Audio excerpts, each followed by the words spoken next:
बिस्मिल्लाहिर्रहमानिर्रहीम। अस्सलाम वालेकुम डियर व्यूवर्स एंड स्टूडेंट्स, मैं हूं मोहम्मद रिजवान रशीद और मैं अपने चैनल राजी एजुकेशन इनसाइडर में आप सबको वेलकम कहता हूं। अपने चैनल के सेगमेंट सब्जेक्ट ट्यूटोरियल में मैं जो सब्जेक्ट लेकर आपकी खिदमत में हाज़िर हुआ हूं, उस सब्जेक्ट का नाम है प्रिंसिपल्स ऑफ अकाउंटिंग। तो आज हम प्रिंसिपल ऑफ अकाउंटिंग का बिल्कुल बेसिक लेक्चर पढ़ेंगे, जिसमें देखेंगे हम कि टर्म्स ऑफ अकाउंटिंग क्या होती हैं। तो प्रिंसिपल ऑफ अकाउंटिंग में टर्म्स ऑफ अकाउंटिंग बहुत ज़्यादा बुनियादी और अहम है।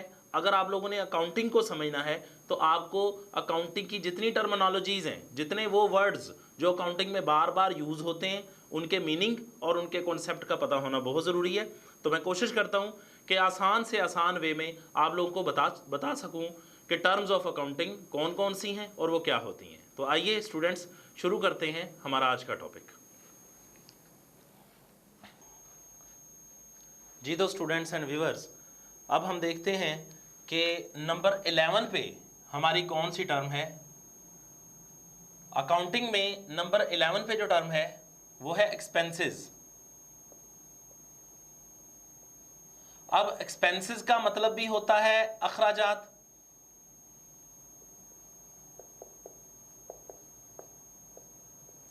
और मैं एक और टर्म इसके साथ लिखना चाहूंगा और वो है एक्सपेंडिचर।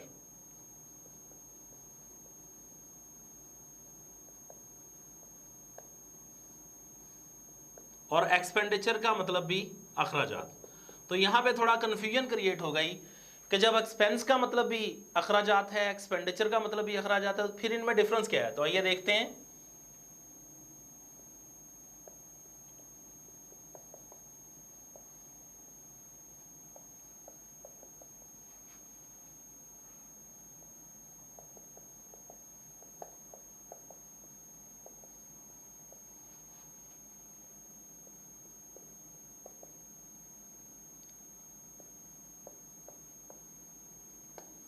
तो viewers, those expenses which benefit avail for less than 1 year, ऐसे अखराजात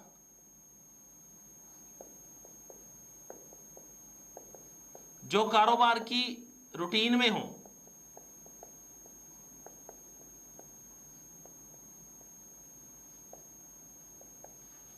और उनका फायदा 1 साल से कम हो। अब एक्सपेंडिचर की तरफ चलते हैं।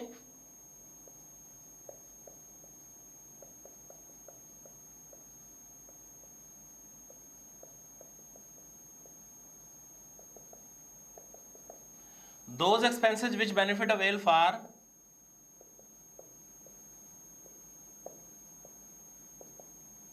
more than 1 year,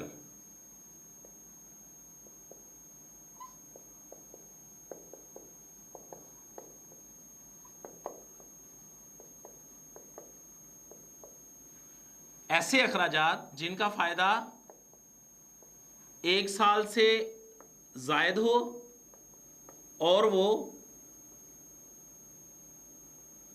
कभी कभार हों, एक्सपेंडिचर कहलाते हैं। अब मिसालों से क्लियर करते हैं। दो टर्म्स मैंने आपके सामने लिखी हैं। एक एक्सपेंस जिसका मतलब है अखराजात, और दूसरा एक्सपेंडिचर, उसका मतलब भी अखराजात। तो जब ये दोनों ही अखराजात हैं तो इनमें फर्क क्या है। तो व्यूअर्स, कुछ खर्चे ऐसे होते हैं जो रूटीन में होते हैं, बार बार होते हैं, जिनका फायदा हमें 1 साल से कम होता है, हम उनको एक्सपेंस लिखते हैं। जैसे बिजली का बिल हर माह आ जाता है, नौकर की सैलरी हर माह देनी पड़ती है, हमें दुकान का रेंट हर माह देना पड़ता है, चाय पानी के रोज के एंटरटेनमेंट के अखराजात, ये डेली बेसिस पे होने वाले अखराजात हैं। तो बच्चे, ऐसे अखराजात जिनका फायदा हमें 1 साल से कम होता है, ऐसे अखराजात को हम नाम देते हैं एक्सपेंसेस। और ऐसे अखराजात जिनका फायदा हमें 1 साल से ज्यादा होता है और वो रोजमर्रा की रूटीन में नहीं होते, वो कभी कभार होते हैं। जैसे आपने अपनी दुकान में एसी लगवा लिया, आप रोज नहीं लगवाते। आपने अपनी दुकान का फर्नीचर नया बनवा लिया, आप रोज नहीं बनवाते। आपने पंखा नया लगवा लिया, तो कई साल तक वो फायदा देगा। ये खर्चा डेली रूटीन में नहीं होता। तो ऐसे अखराजात जिनका फायदा हमें 1 साल से ज्यादा होता है, कभी कभार होने वाले अखराजात होते हैं, कारोबार की रूटीन में नहीं होते, हम उनको एक्सपेंडिचर बोलते हैं। और जिनका फायदा हमें 1 साल से कम होता है, कारोबार की रूटीन में होते हैं, बार बार वो अखराजात होते हैं, हम उनको एक्सपेंस बोलते हैं। तो ये 12 टर्म्स हो गई हमारी। अब 13 नंबर वाली टर्म्स पे चलते हैं। एसेट्स, उर्दू में इसको बोलते हैं असासाजात। ऑल थिंग्स एंड प्रॉपर्टीज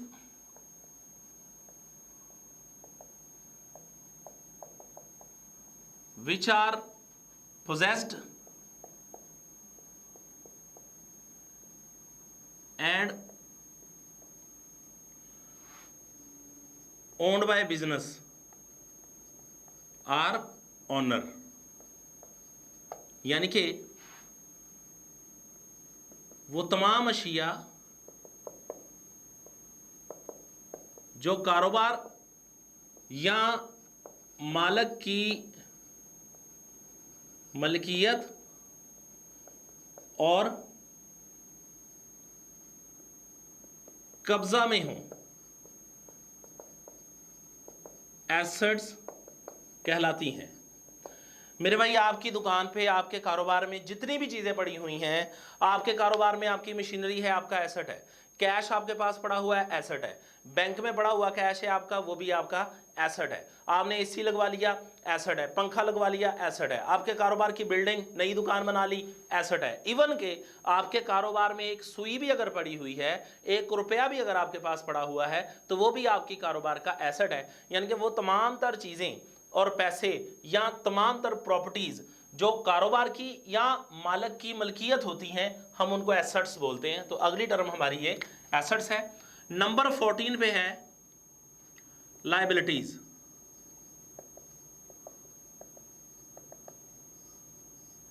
वाजबात भी कह सकते हैं, जिम्मेदारियां भी कह सकते हैं उर्दू में इसको। ऑल दी डेट्स, डेट्स होते हैं कर्जाजात, एंड ऑब्लिगेशन वाजबात, ड्यू बाय द बिजनेस,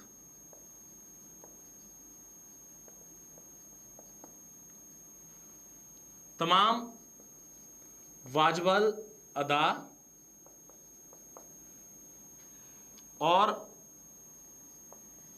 कर्जाजात कारोबार के लिए लायबिलिटीज होते हैं।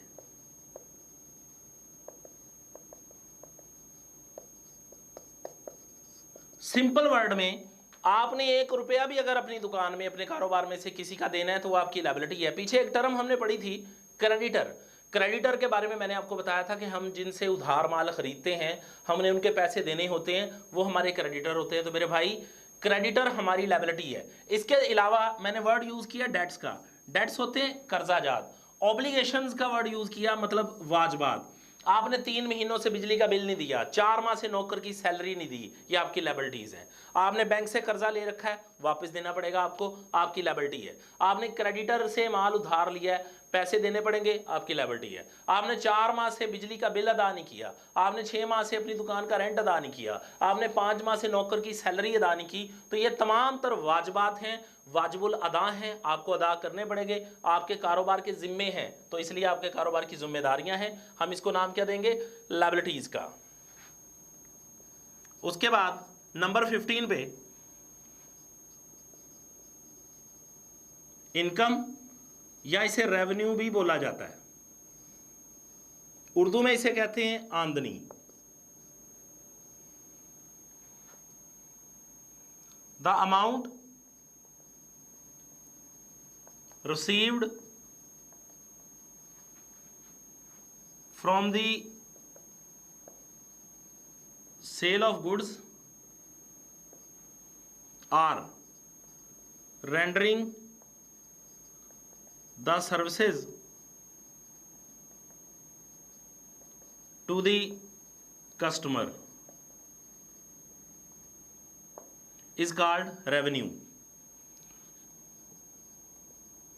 वो रकम या आमदनी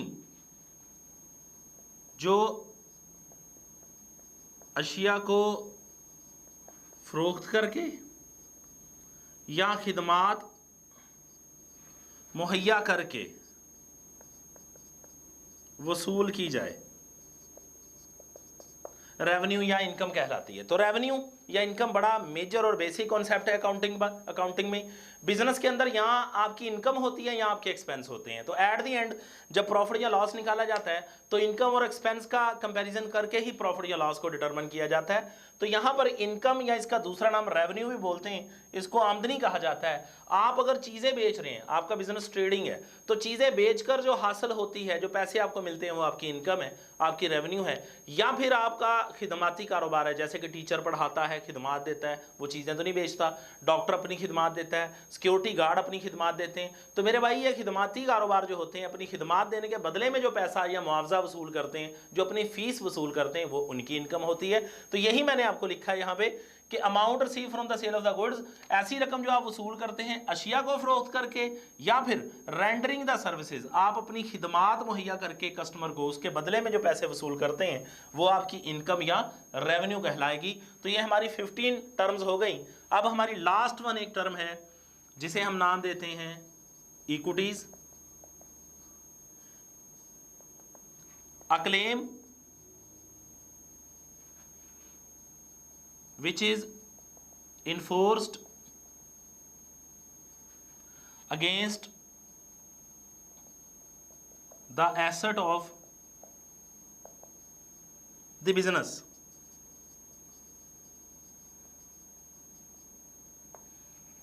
ऐसा दावा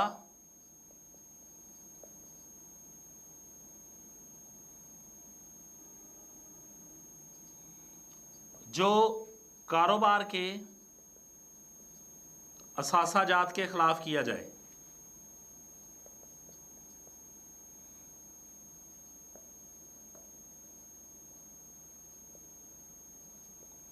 इसे उर्दू में कहते हैं जिम्मेदारी या जिम्मेदारियां।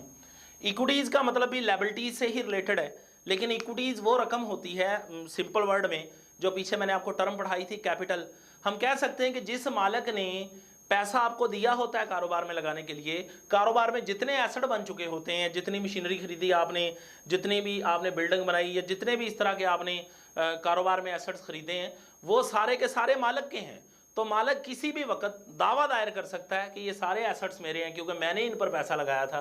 तो मेरे भाई उसको हम इक्विटी बोलते हैं, आपको वो वापस करने पड़ेंगे। दोबारा बता देता हूं कि ऐसा क्लेम जो इन्फोर्सेबल होता है, नाफुजुल अमल होता है कारोबार के सारे एसेट्स के अगेंस्ट, के मालिक किसी भी वक्त कारोबार के एसेट्स के ऊपर वो क्लेम कर सकता है, हम उस क्लेम को इक्विटी का नाम देते हैं। तो यहां तक हमारे पास 16 हो गई। ये जो दोबारा मैंने अब डिस्कस की हैं, उसमें मैंने आपको एक्सपेंस बताया। एक्सपेंस वो तमाम अखराजात होते हैं जिनका फायदा हमें 1 साल से कम होता है। दूसरे नंबर पर मैंने आपको एक्सपेंडिचर बताया, ये वो तमाम अखराजात होते हैं जिनका फायदा हमें 1 साल से ज्यादा होता है। वो तमाम प्रॉपर्टीज और वो तमाम चीज़ें जो कारोबार की या मालिक की मलकियत होती हैं, वो एसेट्स होती हैं। लायबिलिटीज वो तमाम वाजबात या वो कर्जाजात जो अदा करने पड़ते हैं, कारोबार के जिम्मे होते हैं, कारोबार ने हर हाल में अदा करने, वो लायबिलिटीज होती हैं। इनकम या रेवेन्यू कहते हैं जनाब कि जब आप कमा लेते हैं, आप किसी भी चीज़ को बेचने के बदले में या अपनी खिदमात मुहैया करने के बदले में जो कमा लेते हैं, वो आपकी इनकम या रेवेन्यू कहलाती है। और नंबर 16 पे मैंने आपको बताया इक्विटीज़। इक्विटीज़ कहते हैं जिम्मेदारियों को, यानी कि कारोबार के तमाम तर जो एसेट्स हैं उनके अगेंस्ट जो दावा दायर किया जा सकता है, हम उसको इक्विटीज़ बोलते हैं। एक और टर्म मुझे याद आ गई है, लास्ट वन, इसको कर लेते हैं।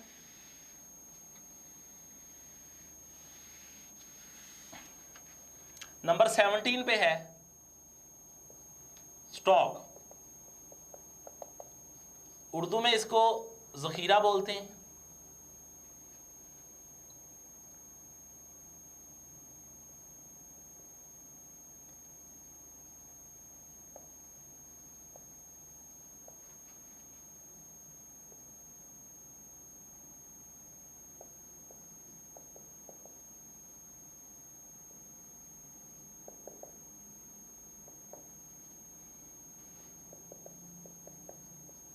किसी खास दिन या खास तारीख तक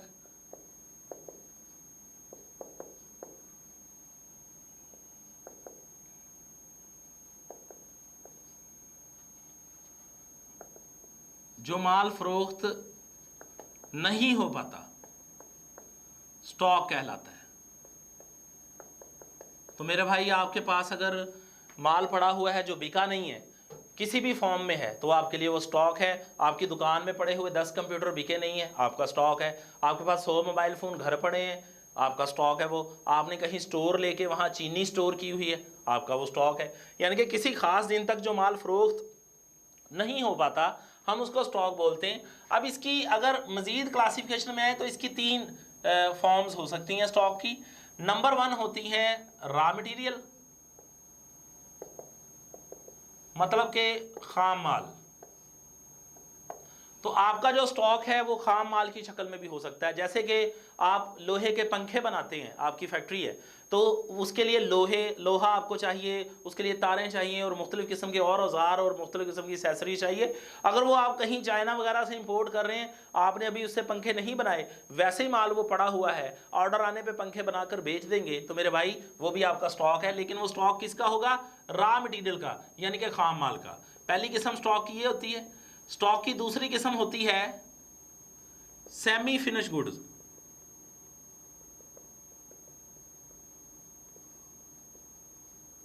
मेरे भाई सेमी फिनिश गुड्स वो होती हैं जो किसी ना किसी हद तक तैयार होती हैं।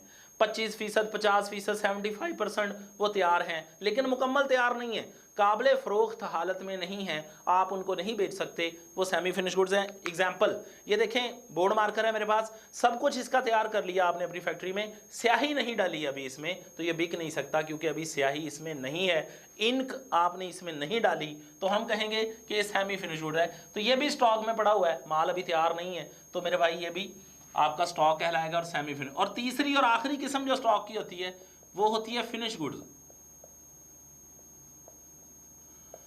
फिनिश गुड्स वो होती हैं जो हर लिहाज में हर तरह से मुकम्मल होती हैं, आप किसी भी वक्त उनको उठाकर बेच सकते हैं, यानी कि काबिल फ़रोख्त हालत में जो चीज़ें होती हैं वो फिनिश गुड होती हैं। तो ये 3 चीज़ें आपके पास स्टॉक में हो सकती हैं, खाम माल यानी कि raw material, semi finish good जो अभी कुछ हिस्से तक तैयार है, मुकम्मल तैयार नहीं है, और फिनिश गुड जो मुकम्मल तैयार है लेकिन अभी तक बिकी नहीं है। तो ये मेरे भाई 17 आज हमने डिस्कस की हैं। मैंने कोशिश की है कि आसान से आसान करके आप लोगों को समझाऊं, क्योंकि ये 17 वर्ड्स वो वर्ड्स हैं जो पूरी अकाउंटिंग में बार बार बार रिपीट होने हैं, तो इनका कॉन्सेप्ट यहीं से बन जाएगा, तो अकाउंटिंग पढ़नी और अकाउंटिंग समझनी आप लोगों के लिए बहुत ज़्यादा आसान हो जाएगी। उम्मीद है आप लोगों के लिए ये मेरा लेक्चर बहुत ज़्यादा मुफीद रहा होगा। तो डियर व्यूवर्स, आप सब लोगों से रिक्वेस्ट है कि आप लोगों ने अगर अभी तक हमारा चैनल राजी एजुकेशन इनसाइडर को सब्सक्राइब नहीं किया तो प्लीज़ ज़रूर सब्सक्राइब कर लें और उसके साथ बेल आइकॉन को ज़रूर प्रेस करें ताकि इस तरह के मज़ीद लेक्चर हम आप लोगों के साथ शेयर कर सकें। उम्मीद है आप लोग अमल करेंगे, ये लेक्चर जो है इसको अंडरस्टैंड करेंगे। अल्लाह पाक आपको और आपके पूरे अहले खाना को हमेशा अपनी हिफाजत में रखे। आमीन सुमा आमीन। अल्लाह हाफिज़।